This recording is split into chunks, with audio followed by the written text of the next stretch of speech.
As I mentioned in the tax committee meeting this morning, we are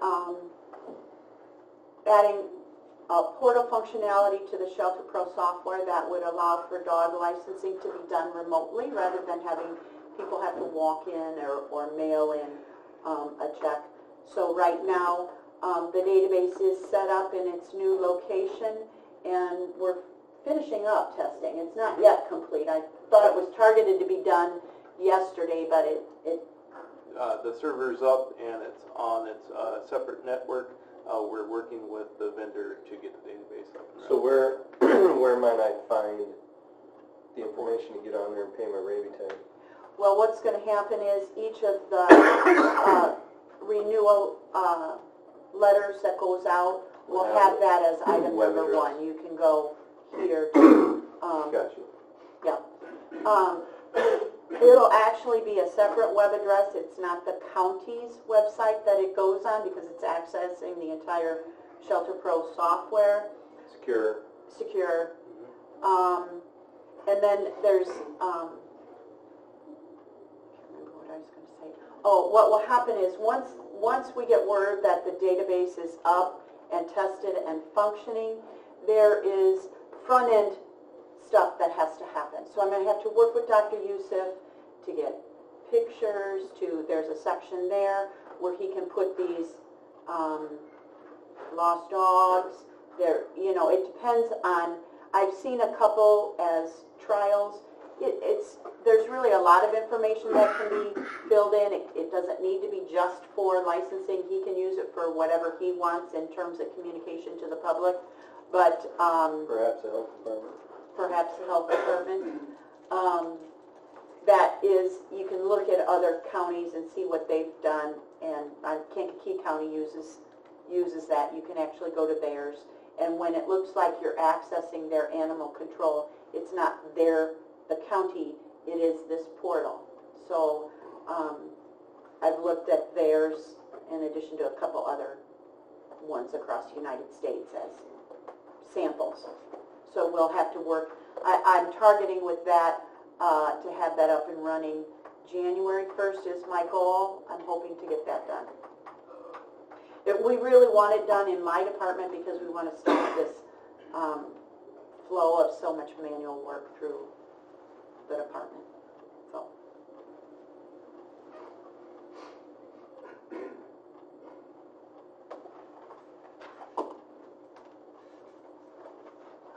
Sit on that one. Other IT issues? No, discussion and action on... Oh, I'm sorry. Computer use policy. Yeah. No one to skip that one. So this is the current computer use policy. It is signed. It was drafted by Tom Tuntlin long before I got here. I have had area-wide look at it, and they've been pretty okay with what's in here. We did make a couple changes, added 2 lines on the back that doesn't really relate to area-wide as much as our internal concern. There was never anything in there about requiring users to keep their correspondence in accordance with Public Act 50 ILCS 205/7, the Public Records Act. So I added a line that came up not so much in terms of our users on our network, but more so it was related to a FOIA that came in that there were some people with county emails that had not retained their records. So it kind of just made us aware that from a local network user, we hadn't addressed that. So we added that line on the back page, and I highlight it for you, just saying that the responsible user will keep all email correspondence in compliance with the Public Records Act, and that they will understand what the Public Records Act says to ensure they're complying with it. So that's that. Do you feel we're covered on this, Michael? We mentioned about adding authorized devices at this also, so I think that would be a good thing to add on the device, that they will not connect any unauthorized devices to the network, and that would apply to USB it goes under devices. use of, is there an equipment? Yeah. Could be under use of network services. Use of the network? Under this one. Oh, here. We could add another item, because I don't think that's included, where we could say no unauthorized devices should be connected to workstations or network, and that would cover things like USB devices, laptops, cell phones. We should give examples of that too. Yeah. I think that would be a great thing to Can you add. re-say what you just said? Users shall not connect unauthorized devices to workstations and or the network. Examples of Such as, but not limited to. Yeah, USB, cell phones, laptops. Is there a legal description of what these devices are? Well, unauthorized would mean you've gotten approval from your department head to, actually, You should No, add it in would the be, caveat unless approved by. unauthorized would mean only devices that are purchased by the county. So, Okay, so that's tied in there, I would think. as I'm getting familiar to the network, does the county have a guest wireless or anything of that nature? No, we don't. Okay, then we, Yeah. I do that have, would be the place for a cell phone, personal cell phone user or something like that. But Yeah. if you don't have that, then it doesn't need to be covered. the only thing would be, like the auditors, when they're here, we have the finance wireless, which they have the password to. So they will come and they'll connect their computers to our network in order to be able to complete the audit. So that's not owned by the county. So we would have to address something like that where, But in the future, you always can consider a guest network. If You have one, Pete? Well, I mean, we have lots of auditors that come from the state. Each program that the health department has, Then it's authorized. okay, just making sure. Yeah, could be. a lot of auditors bring their own hotspots too, so it depends. Well, she's saying about the program access, but that'd be authorized if it's there. If it's Well, I mean, they already- bring their, you know, they're the program auditor, like say the APS, Department of Aging brings their own laptops. Mhm. but do they connect via your hotspot or do they bring their own hotspot? Your wireless, do you give them a password to your Wi-Fi hotspot? No. Okay, They're not connected. then they're to not your network. connected to our network. Okay. Right, yeah. And usually auditors just get that so they can get internet connection. You know, if they don't have a hotspot with them, they need internet to check their email or whatnot, and usually that's why they want network access, and that's why guest network is handy, where you can give an auditor or a guest internet access, but not Right. access your network. So, like, So if we- the main point is the unauthorized devices or non-county purchased devices shouldn't be connected. So if we get that verbiage right, do we need a motion to amend and reissue this? What about the lawyers over in the courthouse who got a Wi-Fi connection over there for them? Now, do they have access to our home now because of that? Just the internet. That's it. Again, remember, that's why we have the server set up the way we do. So they do have a separate connection. Yep. In the courtroom. So do we need to officially amend this, or Yes, we can. I would entertain a motion once we get this verbiage correct? Yeah, there's language that we need to add, I guess.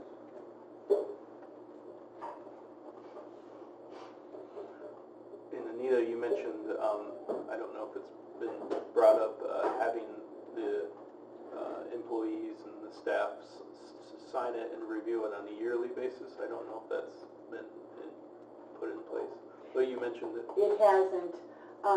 Historically, we have somebody sign this the first day they start when they're filling out their new hire paperwork with Amanda, and they never see it again. It may not be a bad idea if we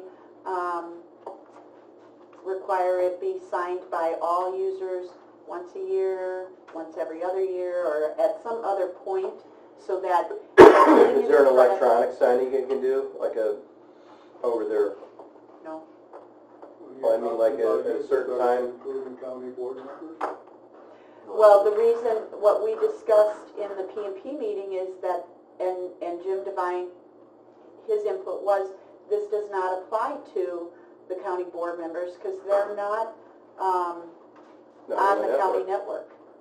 They're not on the county network. So if we want to do something with them about keeping their emails, we're going to have to, that's a separate policy that... No, that's a statute we have to follow when we swear in. Right. You're already bound to that one. Guarantee it. We went through that once before. Well, there's a good app for you. That there ought to be a once a year, when you sign into the network, it stops you and puts a disclaimer, no different than when you change your password. It says, upon accepting this, you comply with all company policy. And Rusty did start working on a banner for us that would come across each of our computer screens as we log in the morning. I'm not sure where that is. That's probably something that's hanging out there in his... Yes. But it had to do with that very thing, that they agree to our computer acceptable use policy as it relates to use of their computer, and it's required in order to, actually access. Now, quite frankly, people, after a while, they stop reading it, but it will catch their attention, and it is a reminder every day. There's computer wires up there. Got some big rats in here. I think there's enough room to get up there and walk. So, anyway, it is in the works. It is in the to do or in process. Are we going to move on this today? We can. It's been moved by John to amend the acceptable computer use policy with the additional verbiage of unauthorized equipment devices. Do we want to read that again? Oh, boy. She's going to put it in motion anyway. Okay. Do you have it? Have most of it. The user shall not connect unauthorized devices to the county's computers or servers, such as but not limited to cell phones and laptops. Yeah, USB drives, cell phones, and tablets. And then I made the extra, Should be an approved unauthorized would be any devices that are not purchased by Iroquois County or device. Purchased or owned. purchased or owned by Iroquois County, or specifically approved for, Departmental use. yes. I should have put that to her.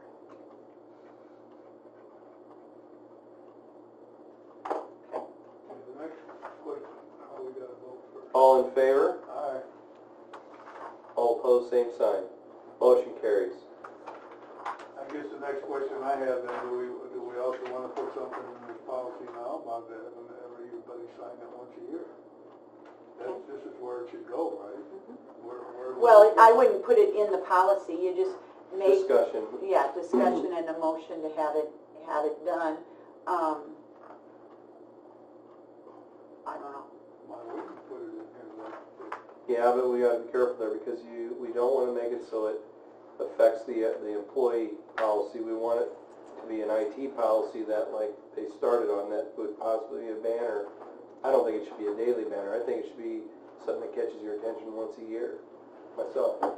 There must be some place where it says they're going to sign it the first day of their employment. Why isn't that where we? There isn't anywhere Yeah, it but says that. then it, understand, but we can keep this an IT issue and not make it a personnel issue, because then somebody's have to police that, and we create another whole set of, I mean, Yeah. who wants to go through all these employees and figure out what anniversary they have to sign it? So we could do it in one mass thing, John, to where after, if it's an automated process, once a year this comes by and they all have to do it. Or they won't get signed in. Like a flu shot. Well, I don't take those. mean, correct me if I'm wrong, but we don't No, want, whatever's the simplest way to do it, I'm just saying, this is what I think we should do. And I'm not sure that I can tell you what the right mechanics are to get it done. I think it's on the sign in. But Otherwise, you'd have to revisit from an HR standpoint, every person in this building. And the other courthouse. Be huge. it's obvious that if somebody's been working here for 15 or 20 years and they signed this, or whenever they might have signed this, they're not gonna remember what's in there, or what they're supposed to and not supposed to do. So just like anything else you buy, it's gonna be an I agree box that comes up. Just like when you purchase something online and then it's done. You've accepted those terms and conditions. We got a place now where they print their name and sign it, I just don't see why. Right, that would be on your employee, that would be on your... They agree to sign this every year. No, we don't want to do that physically. That's a one-time thing. When you hire somebody, they have to go through an orientation. It has to be done. Right. We don't want to do 150 more orientations every year. We got to pay somebody to do that. This would be an automated process that they would have to, at some point, agree to the terms and conditions once a year. Otherwise, John, that'd be how many employees do we have? 100 and... Well, we have 106 email addresses. So there'd be 106 meetings somebody'd have to have, one-on-one. Here, sign this. Or a mailer, it'd be crazy. Ross, do you have anything, weigh in No, on I that? don't, really can't help on that particular subject. I'm loose. The way it would look is when they sign in their computers, as Anita was mentioning, we can set up a banner that says, by logging in, by using this computer, you are agreeing to the Iroquois County computer use policy. And then we can make a link there to saying if you would want to review the policy, please go here. So they're seeing that every time they use their computers, they're saying, like the checkbox, I agree with this policy. I mean, it's standard protocol in anything you Yep. purchase or sign up for. Yep. So that sounds like a good way to go about it, making sure people have the opportunity to read that. That's a reminder to them every day. Do you think it should come up all the time or once?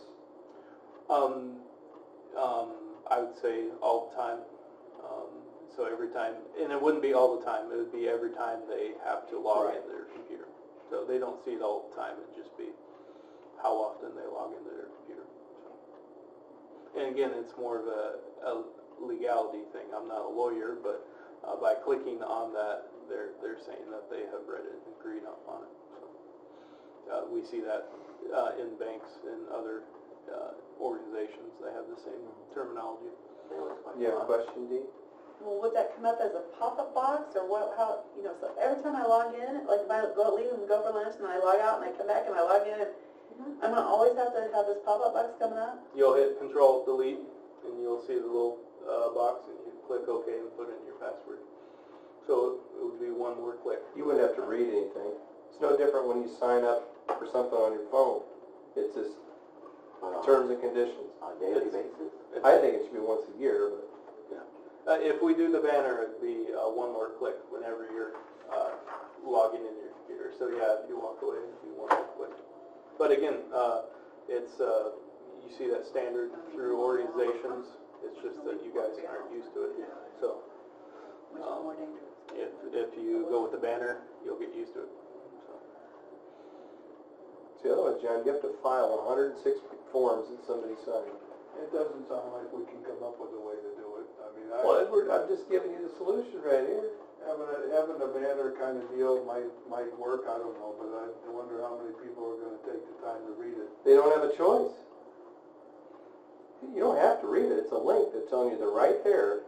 But by clicking these, you surely have done that when you signed on to something. There's a box. Yeah, I understand what And nobody reads it, but you're agreeing to T&C. Right. And also, when we do user training, one of the things that they can do is, have a brief discussion about the computer use policy. So that is part of the education is explaining this to the users Every time we accept a purchase order at work, you accept T and C the same way, as soon as you open Right, it. I understand. So there'll be How often do you read it? How often does anybody read this? You agree with it, but you don't read it. That's my point. I don't know that, if we want people to read this and understand it, I don't think that's gonna accomplish it. That's all I'm saying. There doesn't seem to be a way that we can, so I guess we should just do that and see where we go. I don't know what else to say about it.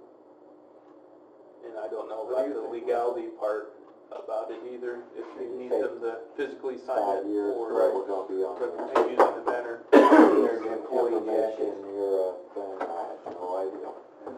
What we're doing now could be totally different 5 years. Yeah, they don't read it during orientation.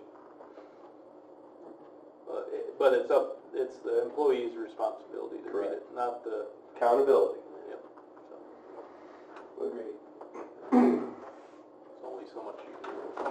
The one thing you should do probably during orientation is afterwards, when they sign it, give them a copy and tell them they need to take it back to their office and they need to read and understand that as a user of this network, these are the requirements. This is your copy. Right. They're gonna cheat, no matter what. Well, and that, But at least they're accountable that way. To some extent, depending on what department. Yeah. Good idea. Because you can't discipline people without a policy.